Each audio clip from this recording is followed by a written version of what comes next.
Between the times when the oceans drank Atlantis and the rise of the sons of Arius, there was an age undreamed of. Well, hello there, fellow geeks and geekettes, and welcome to yet another news video. And it seems to me, after having read this news, that Marvel Comics is finally starting to do the right thing time after time. Of course, late, because comic book industry is dead. It's beyond saving. We can see that when we look at DC Comics, right? It's gone. Like, DC Comics is going to be dead within a year. They're not going to be publishing any new comic books, thank God. And we will be able to consider ourselves lucky if they somehow manage to keep publishing the old comics in collected editions. If not, we are fucked. But so far, at least Marvel Comics is realizing, alright, we can't really sell a lot of new stories because they are shit. They are not being written by good authors and they are not being drawn by good pencilers.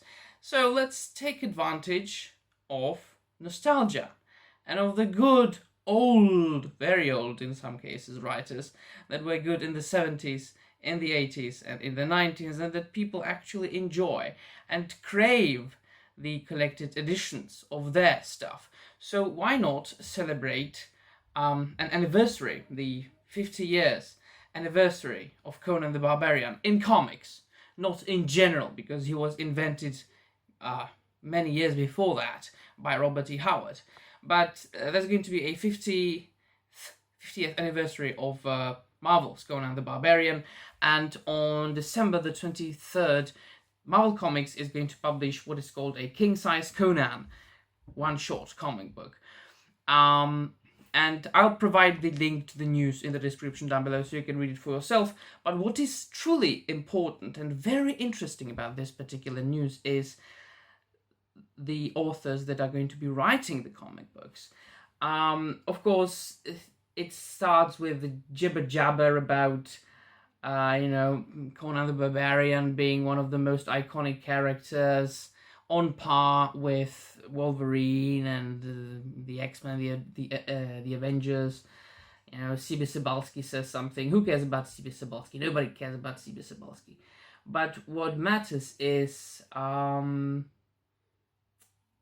fact that it's going to be written by Roy Thomas, who is obviously the first author who wrote Conan the Barbarian comics for Marvel Comics.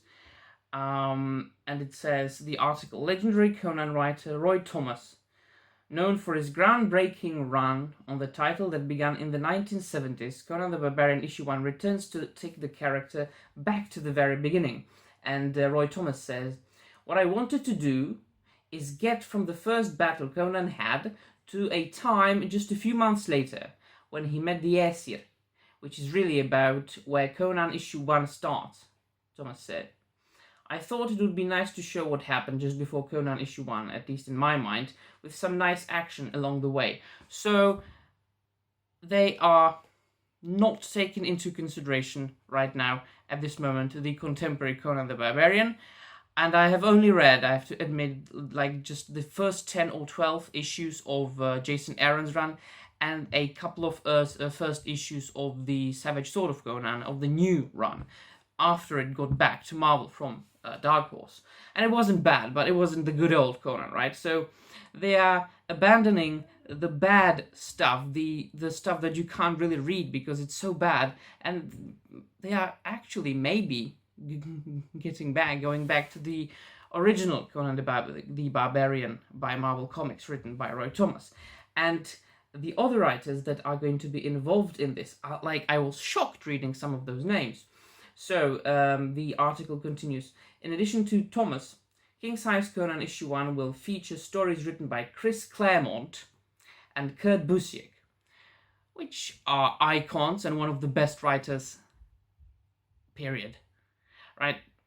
Chris Claremont, he has created, basically, I know, the X-Men were created originally by Stan Lee and Jack Kirby, I believe, and then they were reinvented in X-Men Giant Size issue 1, But it was only when Chris Claremont started writing the X-Men they became, well, the X-Men we know nowadays, and they became extremely popular. So, and he wrote X-Men like for, I don't know, like 30 or 40 years. Jesus, no writer can say that he wrote a comic book title for 30 consecutive years. So Chris Claremont is definitely the man to be had if we want to sell comics. Kurt Busiek, well, the same thing. He's an icon, as well as the Marvel Comics debut of Kevin Eastman, co-creator of Teenage Mutant Ninja Turtles. Oh, come on! Like, I love the original Ninja Turtles by Mirage Studios and the IDW, which is being published nowadays. So, and I know that Kevin Eastman has always been a tremendous Marvel fan, and he actually based a lot of aspects in the Teenage Mutant Ninja Turtles on Frank Miller's Daredevil run. So, yeah, enough said there, right? And Steven S. DeKnight, director and showrunner of Marvel's Daredevil on Netflix, which was actually quite decent. It was quite good. I don't watch much TV, but that particular TV show, that was good. These thrilling tales will be brought to life by an all-star cast of artists including Steve McNiven, Pete Woods, Roberto de la Torre, Kevin Eastman again. Oh boy, I'm looking forward to Kevin Eastman writing and drawing Conan, and Jesus Saiz. I don't know that one, but I might recognize his art, but I don't know that name. So yeah, the King Size Conan issue 1 arrives on December the 23rd. I'm a tremendous Conan fan. I believe that I've read all that Robert E. Howard wrote about Conan the Barbarian. I have read a good chunk of the Dark Horse stuff, and I've read a decent amount of the original Marvel Conan, and I've also read, as I mentioned at the beginning of the video, some of the Jason Aaron stuff, which was okay. But I haven't read anything that was published in the last 2 years or a year, as far as Marvel goes. So, but I'm very much looking forward to that. Like, it's those are star writers and star artists, like mainly Roy Thomas and Chris Claremont and Kevin Eastman. Like, those three, I'm very much looking forward to stories by these three men. So I'm very much excited and looking forward to the King Size Conan issue 1. And what do you think, my friends? Have you ever read any Conan books or comic books? Or have you only seen the films with Arnold Schwarzenegger or with Jason Momoa? Do you even like the character or not? Do you care about this news? Let me know in the comments down below. And thank you, and that will be all from me. Bye.